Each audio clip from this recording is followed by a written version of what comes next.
Welcome to the Magdalene Voices, giving voice to those silenced for centuries through sacred conversations with beautiful, illuminating souls. I'm your host, spiritual business coach, mentor, catalyst, and facilitator, Maria Estella.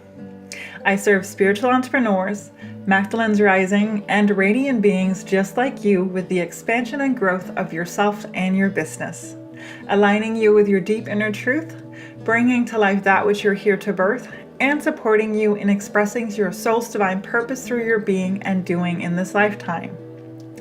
The enrollment for the Magdalene Rising 2019 Mastermind is open.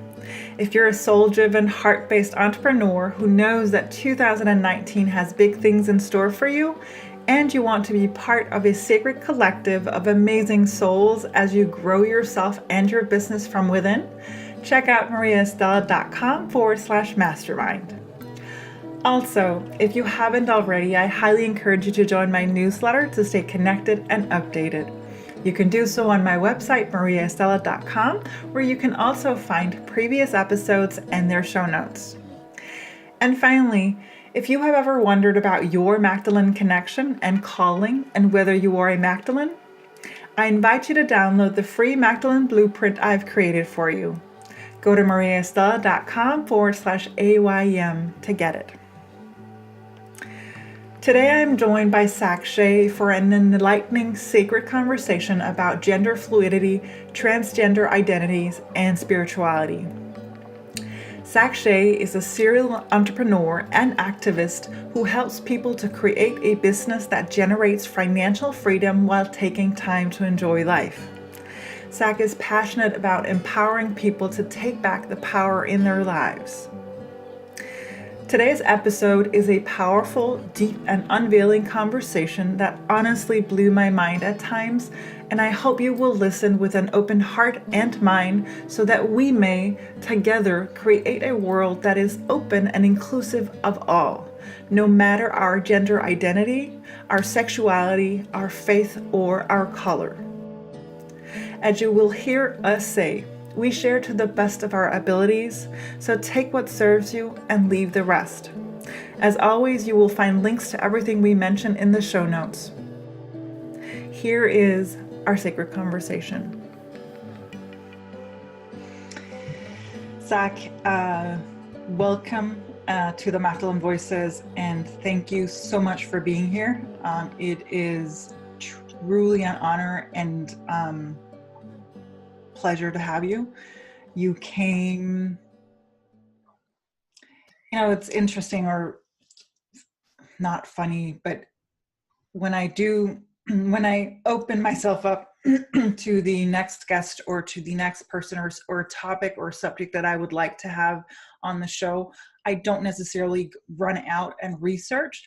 I allow for myself to be guided and have spirit guide me. And you and I were brought together by, another interview that you're doing. You're doing an interview series called Spirituality and Business that I will link to. And during that conversation, some things came up, and I sat there jumping in my seat because I knew that we were doing an interview for your show, and it wasn't supposed to be about my, the Magdalene Voices, but once we were off, I will you come on the Magdalene Voices? Because I would love for you to, to share your wisdom and your experience and your knowledge. And so here you are. So thank you, first of all, for being here. Yeah, absolutely.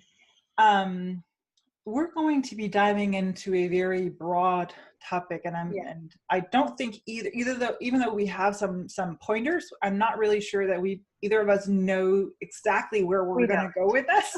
We don't. So to start us off, I would love if you would share, a little bit about, you're going to be sharing about you're going to be using some terms and some terminology that some people may not know about, and I am not even sure that I know about everything. So would you share a little bit? I know one of the things we're going to be talking about is cis. We're going to be talking about transgender. And I wonder if you would start out by kind of defining Yeah. what those terms mean so that we have a basis for kind of a basis for the conversation. Yeah, absolutely. So first of all, thank you so much for having me here, and thank you to everyone watching. It's great to be here. This is actually the first time that I've that I've publicly talked about this in this kind of space in a couple of years, so it's exciting for me as well. All right, so yes, we are going to be talking about gender and specifically related to the transgender community. Mm-hmm. So I know that those are some terms that a lot of people are like, they've heard them, but maybe don't understand. Yeah. The first thing I'm going to say is that the definitions aren't set in stone. Like there is not one central transgender authority. No. So I'm going to give you the definitions as I'm going to be using them, and just be aware that as you go through life, you're going to see people that use them differently, or that in your opinion fit the definitions, but they don't identify that way, and it's cool. This is just for simplicity. Yeah. So basically with transgender refers to someone who was assigned one sex at birth and their gender identity doesn't match it. You know, so when a baby is born, most of the time doctor says either it's a girl or it's a boy. And so transgender means, like the doctor said, it's a boy. Kid grows up and says, I'm not a boy. Yeah. And we have the term cisgender to refer to people who their gender does match the sex. So kid's born, doctor says it's a boy, kid grows up, says, yes, I'm a boy. That's cisgender. And I know some people kind of say, well, why do we need that term? It's like, because saying normal people is rude. Yeah. Oh, true. Oh, that's very true. Yes. Yes. Yes. I hope I don't make that mistake during, but I'm, you know, it's a constant evolving journey, and you know, eradicating words from your vocabulary is part of the journey. At least it is for me. So I also know that from what I understand, transgender doesn't necessarily mean that you are born being a boy and then grow up and then you realize you're a woman. There's actually more genders or more gender, you know, it's more fluid than that. It's not necessarily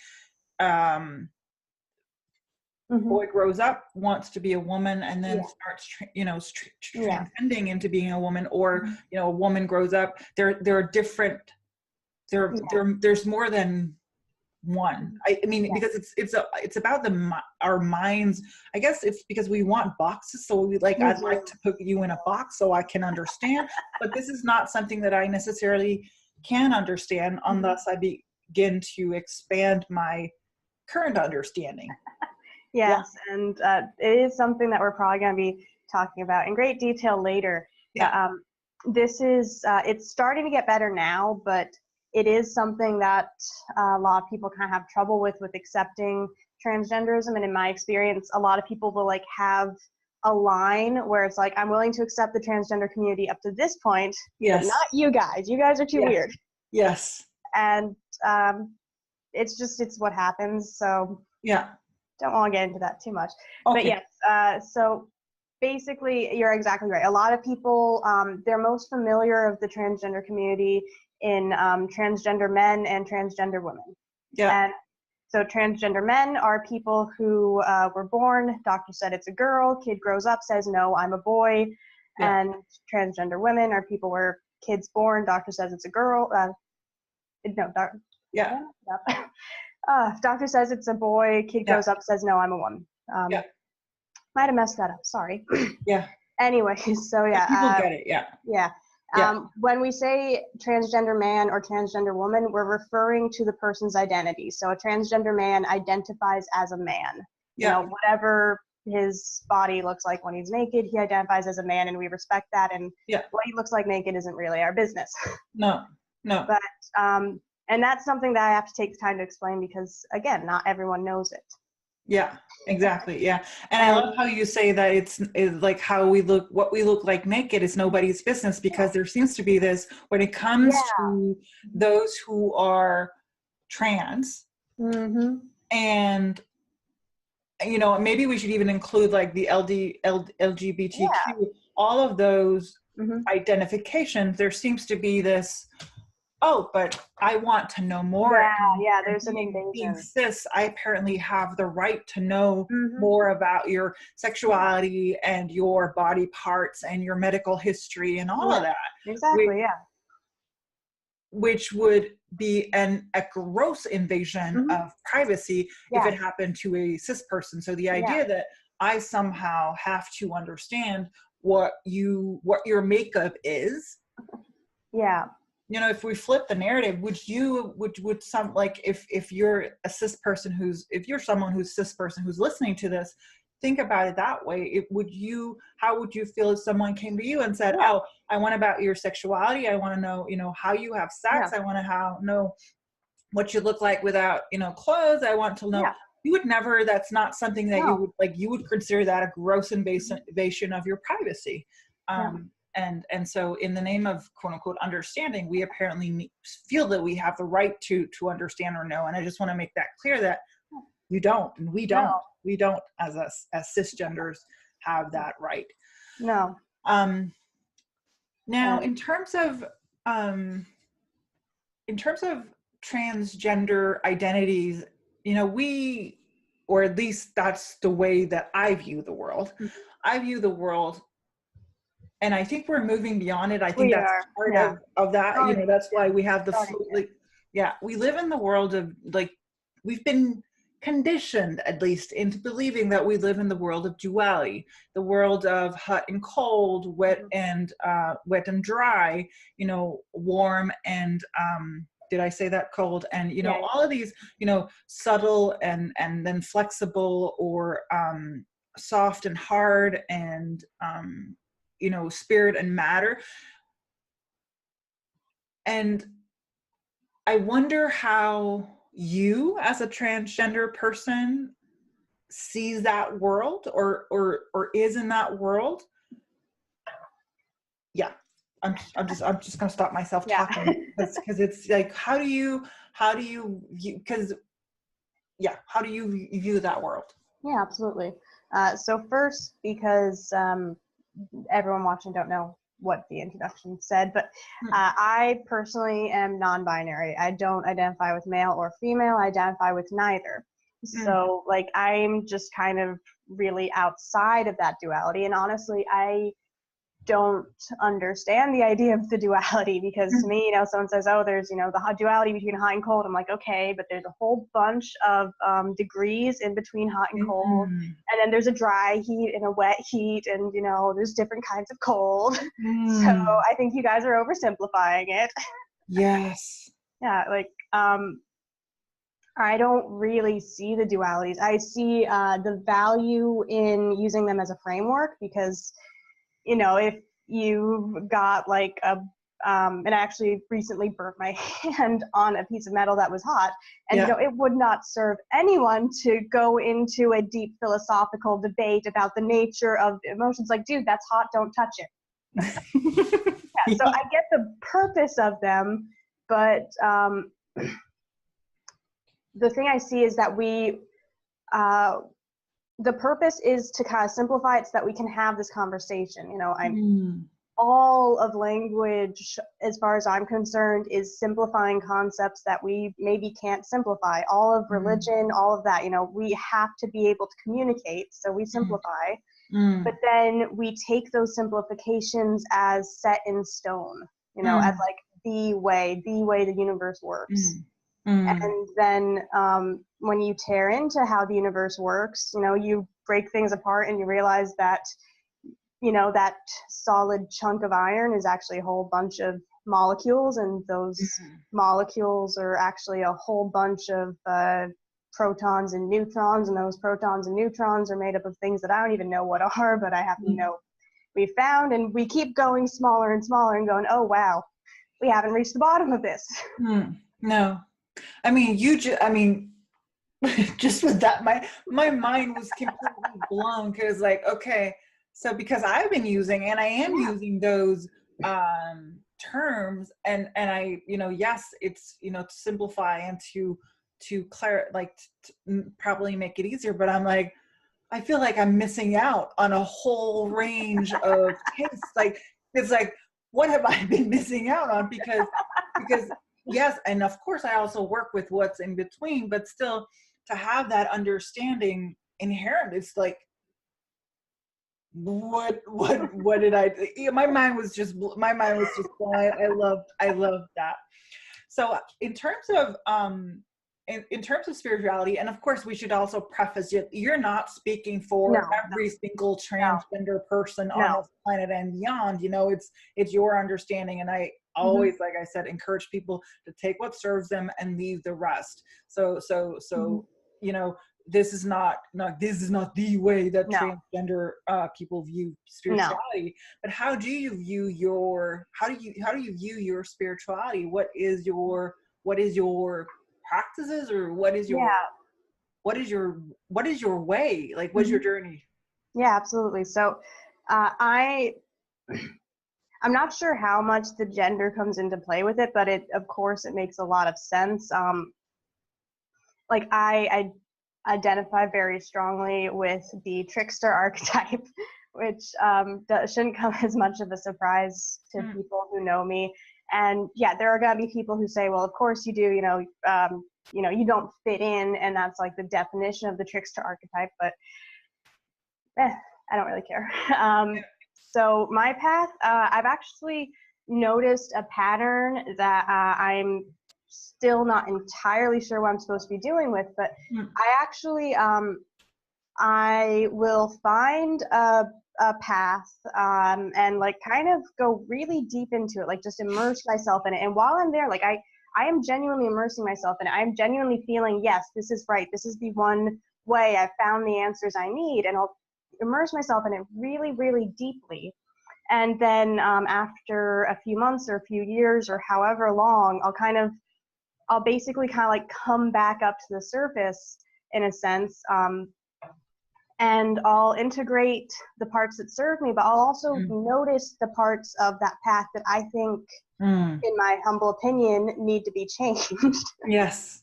So yeah, that's my path has been about exploring all different ways. I was kind of raised without religion. Like I was raised in an area where technically people identified as Christian, but it was in that we go to church on Christmas and Easter. Yeah. That's what I told a lot of Christians. That's like me. Yeah. So they use the word, but they don't. It's not actually a huge part of their identity. They don't even really feel that tie with God necessarily. You know, like they're more say that they're Christian out of habit. So it wasn't a big part of that, and I went to church twice with a friend of mine. I don't even remember why. I think I was curious. And my parents didn't teach any particular religion. I actually grew up reading Greek mythology and Taoist comics. Yes. Okay. So that was my introduction to religion. Yeah. And how do you view the term God? So one thing that I feel very strongly about is that I'm not willing to tell anyone that their lived experience is wrong. So I've met people who have the lived experience of a divine connection with the Christian God, with the Jewish God, with the Muslim God. I also have met people who've had experiences with various pagan gods, various pantheons. So I'm not willing to rule out that is a possibility. For me, based on my own experience, it seems to me that there are like spirits and beings that like have their own sentience, you know, like their own identity, their own sentience, the way that we kind of define angels and fairies and all of that. And so overall, I kind of, when I think of God, I recognize it personally more as like the divine source energy rather than a sentient being, but that's just my perspective on it. Yeah, no, and I that's, again, I agree completely on that. I think that that's probably one of the best definitions of it I've ever heard, because yes, it is. To me, it's it's source. It's not, it's religion that made it into something, again, a construct that people could understand, and then added all of the human ness to it, like all of the, again, probably all the duality, the hate, the fear, the whatever, and so forth was added to it. When we did our recording for your series, one of the things that we went into was the idea of the divine feminine and the divine masculine, something that I work heavily with in terms of, returning to source, incorporating all of ourselves. And one of the things you mentioned was that for you, you didn't really, that never, there was no resonance or anything. So tell me more, like why and what comes up for you when you hear the terms divine feminine and divine masculine. Yeah. So I never really identified as a girl. Like, I was told that I was one. But basically the way I saw it was, people were telling me what I was and everyone's saying it, so I guess they're right, rather than a deep inner sense of, yes, that's what I am. Yeah. And as I hit puberty, that didn't go well, and I ended up with a body that felt deeply, deeply wrong to me, and no one really understood why. No. And then I found out about transgenderism when I was 15, and it made a lot of sense. It was like, oh, that's why. Yeah. And it was that sense of, there we go, now I understand it. And at that point, I was still pretty strongly identified as atheist. And I hadn't really had much experience with the New Age or Woo, so I'm not sure how much I'd even heard of divine feminine or masculine. So I have no idea how I would have felt about it before I knew about transgenderism, but I'm pretty sure I would have resisted it strongly just because of the personal discord of not knowing who I am and feeling like it's another layer of someone pushing something on me. Yeah. But then after I got into the transgender community, I ended up really surrounding myself with it, which for me was a good thing. I met a lot of really wonderful people, and it's also a really powerful way to shift your perspective and open your mind, because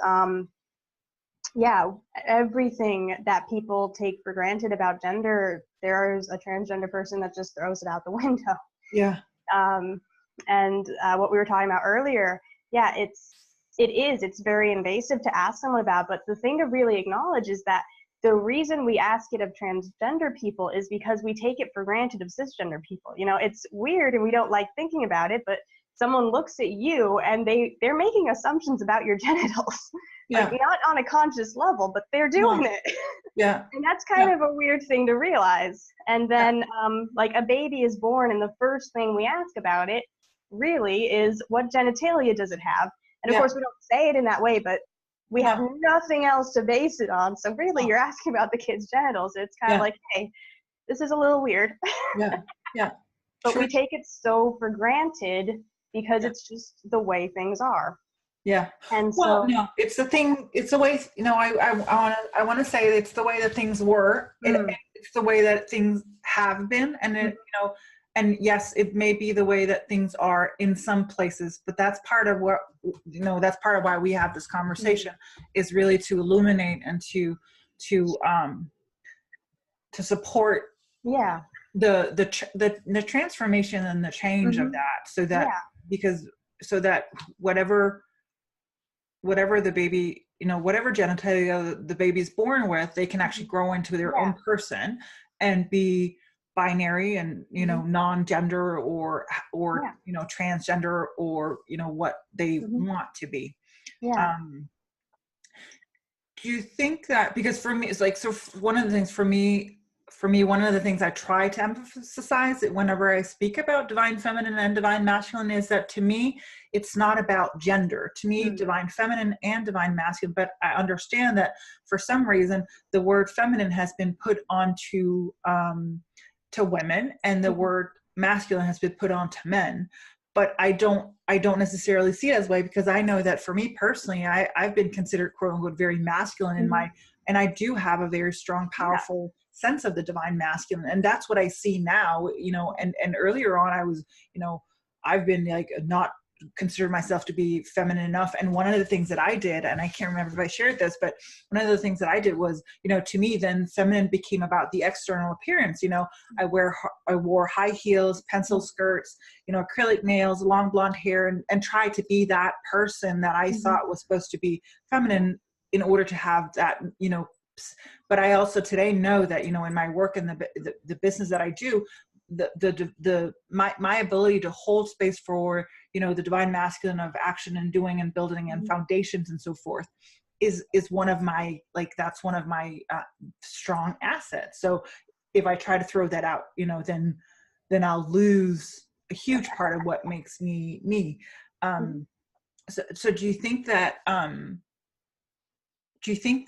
because I guess and this is me being cis, like a lot of the people, not a lot of the people, but some of the people that we've seen being trans, who's been open and trans and, you know, been, you know, in the news and on TV and so forth, they've become this very quote unquote stereotypical. Like it's like we started out saying that, you know, it seemed to be that men were turning in, and I hope I'm not saying, I don't mean to sound I know that's how people think of it. I know they trans into women, and then they have to be this very, very, but what if you're what if you're born man but identified as a woman, but you don't identify as, you know, a long-haired wind blowing in your hair, lipstick kind of woman, if you're just a masculine woman, if that's what, like, what do you think that does to, because has that I don't want to say hurt, but like what has that done in terms of the cisgender community's understanding of trans, and even also perhaps within the trans community, because you know, is that the way that's not the way I want to be, a woman or a man. All right, well, go ahead. Pandora, do you know what you just opened? So we talked about this a little bit before we started recording, but and this is one of the reasons why, like, I'm really grateful for how deep I've been able to go in the trans community. Like, I've been able to meet and even work one-on-one with and run support groups for like thousands and thousands, if not tens of thousands of people. Like, I've seen people across every single spectrum. So there's a couple of things I'm kind of thinking about how best to format it. So first of all, like, those people absolutely exist. But one of the issues that I talked to you about is that even though transgenderism, it's not a disability, if you want to medically alter your body, like if you want to take hormones, if you want to get I'm not a doctor, so I don't know specific definitions, but as far as I'm concerned, it's basically like plastic surgery, it's cosmetic surgery, and not in a way as like, oh, you don't need it, but in a way of it shouldn't be this big a deal. But in some places, you still need a doctor's permission to get that, you know, and until recent times, that was the norm. And so we as a community, to get permission to get the medical treatment that made life tolerable, we had to go through these gatekeeping doctors. And it's starting to get better, but the issue is that those doctors were allowed to push whatever they wanted on us. I remember I knew one guy going female to male, so wanted to take testosterone and become more masculine. And he happened to be married to a man when he came out, and his doctor told him straight up, unless you get divorced, I will not let you take testosterone. Because that doctor is a bigot, and he had the power to be a bigot, and there isn't enough protections for trans people. So there are trans women who they were not allowed to get the medical treatment they needed unless they showed up to every single session in a pencil skirt and high heels and a full face of makeup and fully done hair, because you had to prove to the doctor that you were serious enough. And this is something that still happens in some areas. I live in Ireland, and I don't want to go into it too much because it's, again, can of worms. But the way the medical transition model here is frankly barbaric. And so that complicates it. And then as anyone who's familiar with abuse knows, and that is medical abuse, telling someone, you're not allowed medical treatment unless you jump through completely unrelated hoops, it's wrong. Telling someone, so abuse kind of, it fucks with your mind. Yeah. And so this is one area where you see the generation gap in trans people, but the people who had to jump through that, some of them normalized it.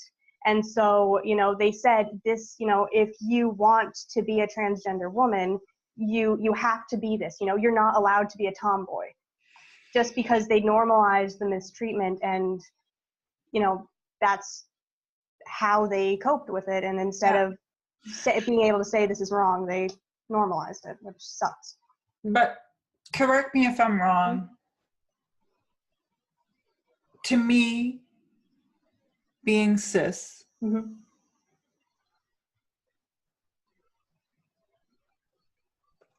transgender starts within, right? Yeah. It starts with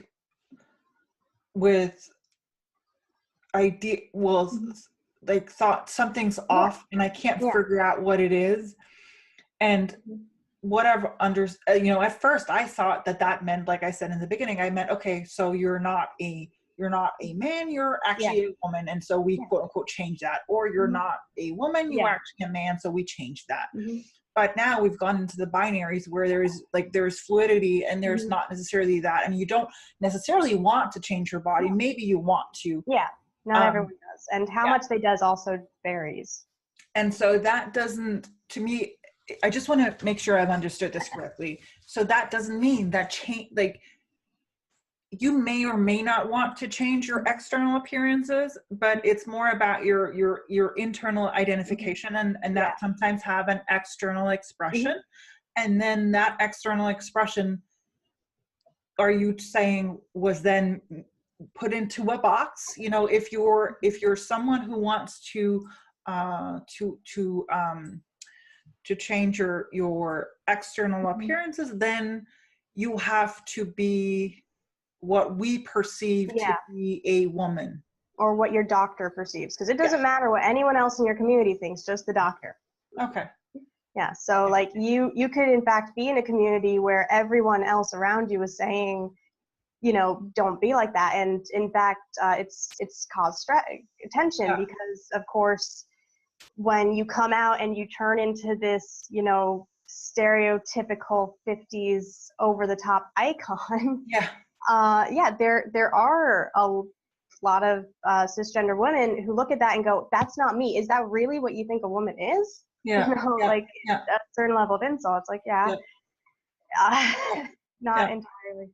So, and one thing that is helpful to understand is, first of all, that some of this established was like, we're talking decades ago, so before transgenderism was even acknowledged, where if you were a trans woman who wanted to be treated as and accepted as and respected as a woman, you had to go through the treatments to appear as a woman. Like there was not any space for accepting someone in the body they were born as a different gender than they appear to be. Yeah. Okay. So that's starting to change, fortunately, but still not entirely. So some of it was like just you know, you take it for granted. You walk down the street and everyone you meet just assumes you're a woman. And because it's right, you appreciate, there's no discord, there's no disconnect. No. But if I don't even think about it. It's not something I don't go around thinking I'm a woman. I'm a woman. No.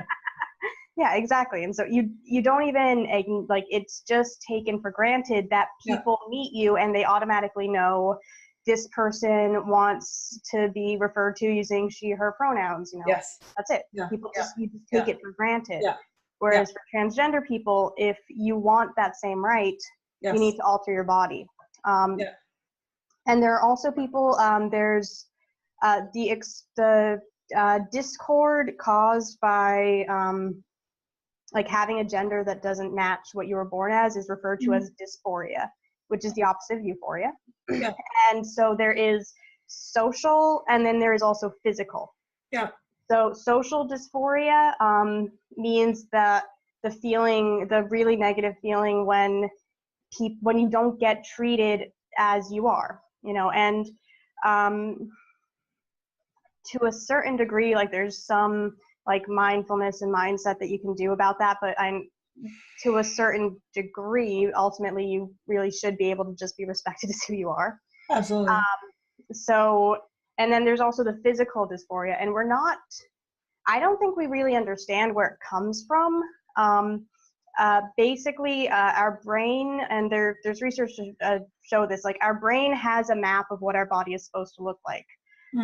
It's why phantom limb syndrome is a thing when someone gets, an amputee loses part of their limb and they can still kind of feel that limb. It's you know, it's because our brain has a map of the way our body is supposed to look. And I don't know if any research has been done on this or not, and not all the research is respectable, but kind of the best we can think is that for trans people, the map our brain has doesn't match our reality. So like for myself, I grew breasts, and like there wasn't physically anything wrong with them, but just the sensation of having them was intensely wrong. I saw someone compare it to like the sensation of having an arm that is so broken that like you can see the bone sticking out. You know, like you look at that and you think that's wrong. And so if you walked around with your arm like that going, guys, help, and everyone around you said, oh, but they're perfectly natural, what are you complaining about? You know, and they're beautiful and exactly. So okay. So I had a couple. Sorry, go ahead. There's a couple of things in what you said. First of all, you said about I can't remember how you voiced it, but you said something in terms of people as though it sounded like as though being transgender was something new, and actually from what I understand and kind of the world, and this is looking from it from I guess I don't know if it's a spiritual perspective, but when I've looked at it, like within the native cultures, there's been gender fluidity for, I don't know if it's not, forever. So this is not something new. It maybe it's, it's new for us now, and it's new because people no longer, thank God, have to hide or they're that. So because if you look, like I said, if you look into it, it seems as though there's been many different gender identifications in the indigenous cultures, and so it sounds like it just somehow got lost. And I definitely agree with that. If you look at the history, like it supports that. When the thing that is new is the technology for transition, and honestly, like I could totally see living in a world where even medical transition is like divorced from gender identity. And there are cisgender women who I know who are like, it'd be cool to grow a beard.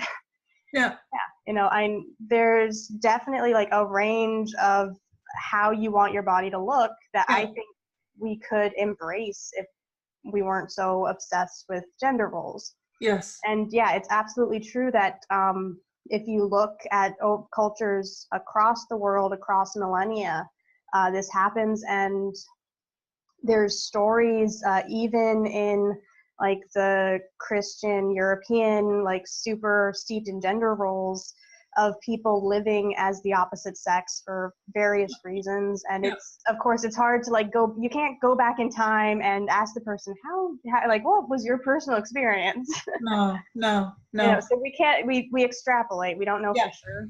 Yeah.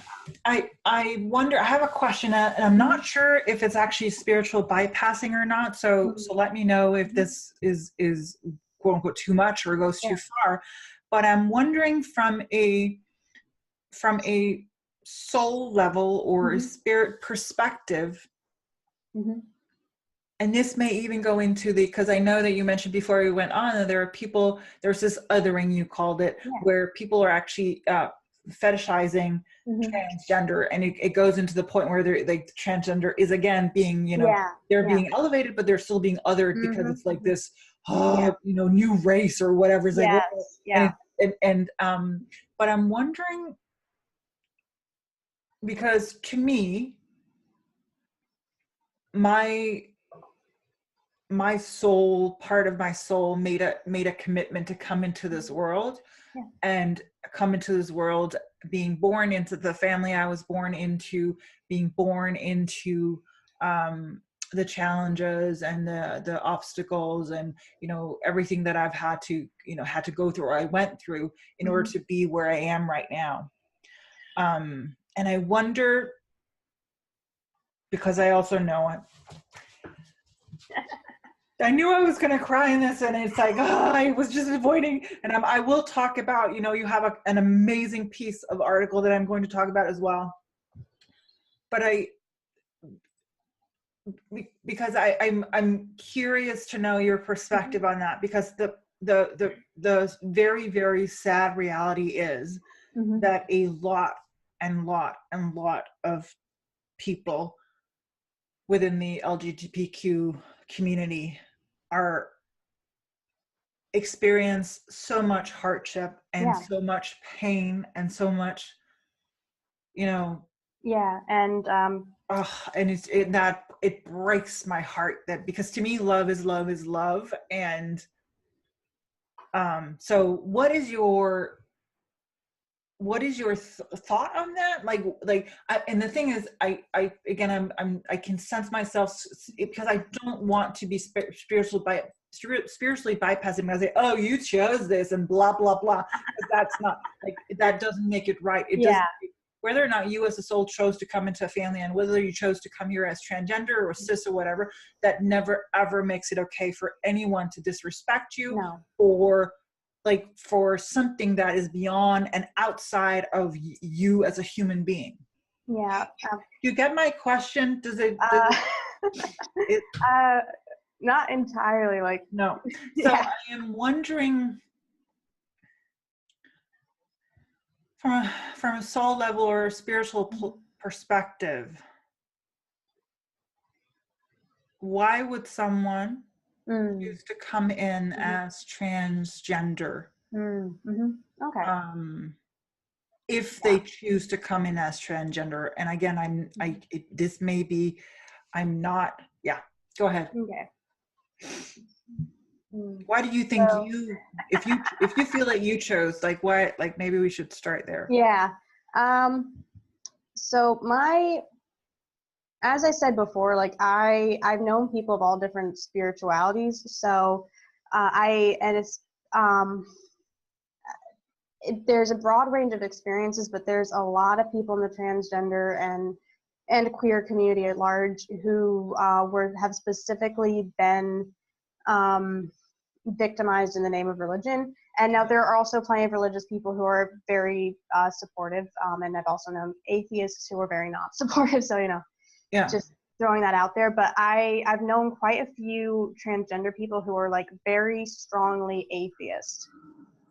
So, like, they wouldn't, to them, their identity, their transgenderism is just kind of a quirk of human evolution. And there's so many different theories about how it comes to be. There is evidence that it runs in families. Okay. As we're starting to talk about it more, there's increasing evidence that it runs in family. Like I've known a few families where the teenager comes out as transgender, and the parents, they start researching it, going, what the hell is this? And one of the parents goes, oh, that's me. And then you have both the parent and child transition at the same time, and it's both a bit stressful and sweet. Yeah. So there are a lot of trans people who would say that they didn't choose it. Yeah. I'm not sure right now where I stand on the souls choosing their path. Knowing myself, I'm like, I look at the family I was born into, I'm like, yeah, that's exactly what I would have chosen. That's me. Yeah. I'm that person who's like, I can fix this. Yes. But like whether or not the gender and the sexuality and all that is something my soul chose, that I don't really know. Okay. Yeah, so as for why a soul would, first of all, like it kind of goes, if you go back into other cultures, like there's been cultures where it wasn't as big of a deal. You know, like people were just, they expressed this and it was accepted as part of who they were, and they had the space to express that. And I've talked to a few people, I don't remember exactly what nation they were from, but a few First Nations people who told me that they only identify as transgender among white people, that among their own people, they're just accepted for who they are. Oh, yeah. Mm-hmm. Yeah. And so transgenderism is something that only really has meaning in the white spaces. And that's actually something that the LGBT community as a whole needs to do a better job of addressing, because there have been a lot of issues of people of color saying, hey guys, your terms don't work for us. You know, how you're describing it doesn't make sense to us, doesn't fit us, doesn't feel right. And it goes beyond just the transgenderism, but that's part of it. Yeah. So because I personally have a lot of trickster in me, I think it makes total sense having people come in every now and then just to shake things up and say, hey guys, your traditions are stupid. Yeah. You know, so that's something that makes sense to me. Yeah. And I guess, is it also part of the evolution, because, of expanding our minds in terms of what is possible and what's not possible, in terms of, we started out by, I guess that was sexuality, but the terms of, gay and lesbian, and then now that's expanding. It seems as though it's constantly evolving, which would make sense in our universe because things are constantly evolving and expanding. And we're about to finish, but I will want to say that you actually wrote an article, and this is almost 10 years ago. You wrote an article called Trans One-on-One, and I will link to that in the show notes. So for those who are listening, click the show notes and there'll be a link to that article, because it's such a, it's kind of a manifesto for trans, like what you, and it's so powerful. I don't know, is there anything that we haven't, because the whole idea of having the white community define terms for trans, I mean, that will take us into a whole different but that's combined, that's the white supremacy, it's the patriarchy, it's the white savior syndrome, it's the everything that's just combined. But is there something that we haven't touched upon that you think is important in terms of this? There's one thing we've touched on that I want to point out, like you mentioned about the evolution, but if you look at it, like, because this has been going on forever, if you want to look at it in terms of evolution, in a sense, then our society actually devolved in a major way. Yes. Because our there's like, if you look again across all different cultures, Yes. across different time periods, there's evidence that acceptance of LGBT, what we would today call LGBT people, was the norm. So like we were aware and we embraced that, the colorfulness of life. And then as a society, like we basically went backwards in a huge way. And so you know, now we're getting back into it. to me, you know, that is actually, that's what the patriarchy did. Like, to me, that is part of and just to be clear, I'm not bashing men. I'm not bashing transgender men. I'm not bashing cisgender men. I'm not bashing men, you know, or even the masculine. It's just the patriarchy and the way it's been built, and combined with, you know, white supremacy and white savior syndrome, you know, in terms of our religion and having to convert people and blah, blah, blah, in the name of Christ and God knows what. I'm like, what?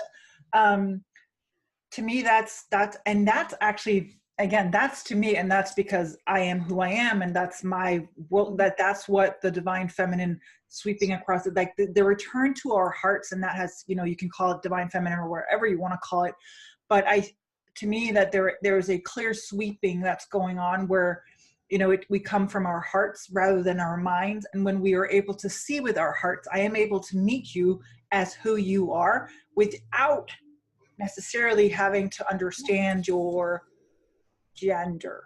Yeah, exactly. And I also wonder, because that's just one final thing. You wrote this article almost 10 years ago, and I think we touched upon this before you came into it. And I think, you know, for me, being spiritual, Gnostic, whatever it is that I am, or the worldview that I have, you know, I stand upon the shoulders of those who came before me. So I am able to speak the way that I am about spirituality because those who went for me did the work.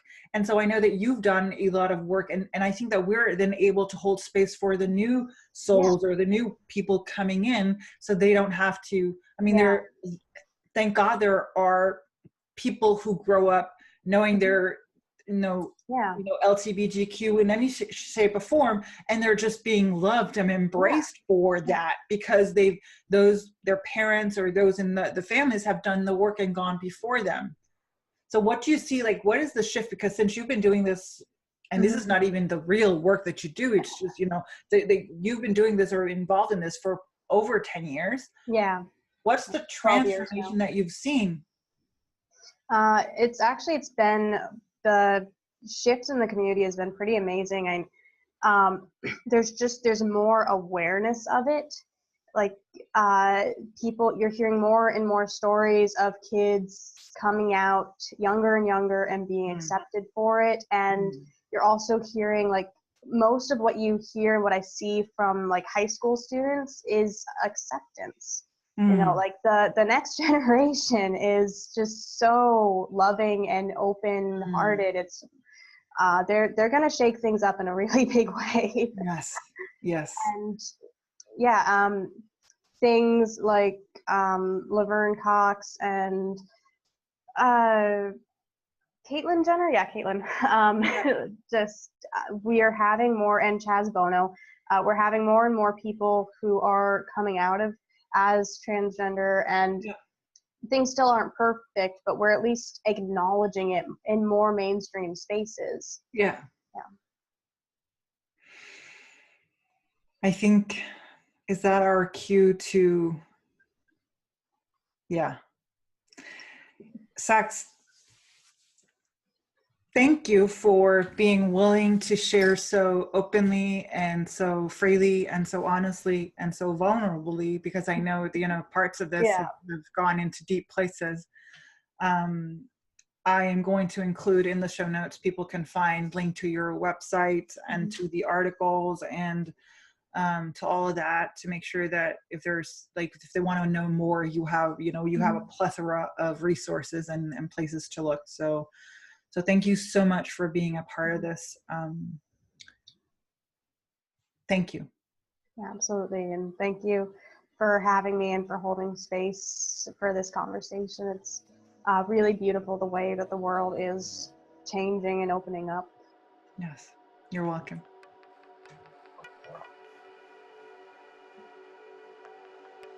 That is what I had for you in today's episode of the Magdalene Voices. For all of the deeds and the details, find the show notes on my website, mariastella.com. Know that I would love to hear how it resonated with you and what you got from it. So tag me on Instagram or leave me a comment on either my website or YouTube. Finally, if it served you, please take a moment to share it with a friend or on social media.